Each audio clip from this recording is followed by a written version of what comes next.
எப்பவுமே கடைசியா பேசினா பேசுறதுக்கு மேட்டரே இருக்காது.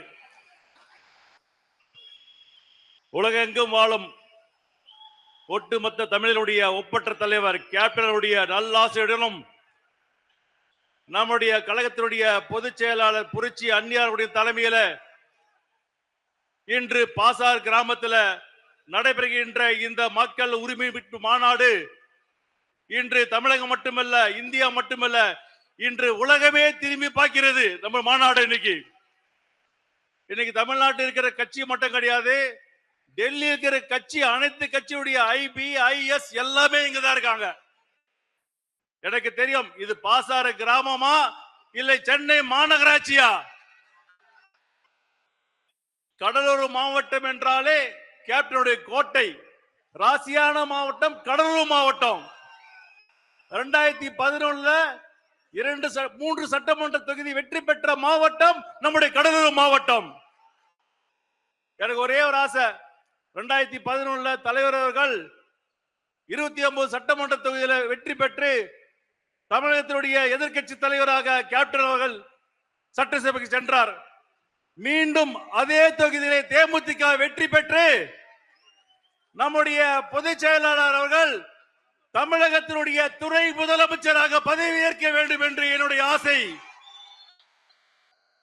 2026 சட்டமன்ற தேர்தலில் நம்ம அனைவரும் ஆதரவு எதிர்பார்த்துக் கொண்டிருக்கின்ற அந்த நாள், பிரேமலதா விஜயகாந்த் என்கின்ற நான், அந்த குரல் கண்டிப்பாக ஒலிக்க போகிறது. இன்னைக்கு எல்லா கட்சியிலும் பேசுறாங்க, கூட்டணி பேரம் பேசுறாங்க. ஆமாதான், என்ன பேரம் பேசுறோம்? வேற எந்த கட்சியும் பேச முடியாது. பேசுறதுக்கு ஒரே கட்சி தேமுதிக தான், வேற யாருமே கிடையாது. இன்னைக்கு பாத்தீங்கன்னாக்கா 10 வருஷம் கழிச்சு மாநாடு நடத்துறோம். நம்ம இன்னைக்கு சென்னையில இருந்து இந்த கிராமத்துக்கு வரைக்கும் தொடர்ந்து எல்லா கிராமத்திலையும் எல்லா நகரத்திலையும் கொடி கட்ட ஒரு இயக்கம் நம்முடைய தேசிய முற்போக்கு திராவிட கழகம்.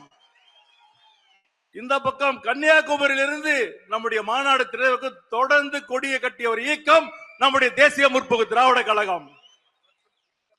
நம்ம என்ன ஆட்சியில் இருந்தோமா? கிட்டத்தட்ட ஒரு 1000 கிலோமீட்டருக்கு கொடி கட்டுறோம்னாக்கா எந்த அளவுக்கு தெம்பு இருக்கும். அந்த தெம்பு நம்முடைய கேப்டன் நமக்கு கொடுத்து போயிருக்காரு. நம்மளுக்கு எவ்வளவு பேனர், எவ்வளவு கொடி, எவ்வளவு வாகனங்கள். எனக்கு ஒரு ரிப்போர்ட் கொடுத்தாங்க. இப்போ கிட்டத்தட்ட ஒரு 50 கிலோமீட்டருக்கு டிராபிக் ஜாம். இந்த பக்கம் பாத்தீங்கன்னாக்கா ஒரு 70 கிலோமீட்டர் டிராபிக் ஜாம். இங்க கூட்டம் எவ்வளவு வந்திருக்கு? ஒரு சர்வே ரிப்போர்ட் வந்திருக்கு. இப்போ 10 லட்சம் தொண்டர்கள் இந்த மாநாட்டில் கலந்துருக்காங்க இன்னைக்கு.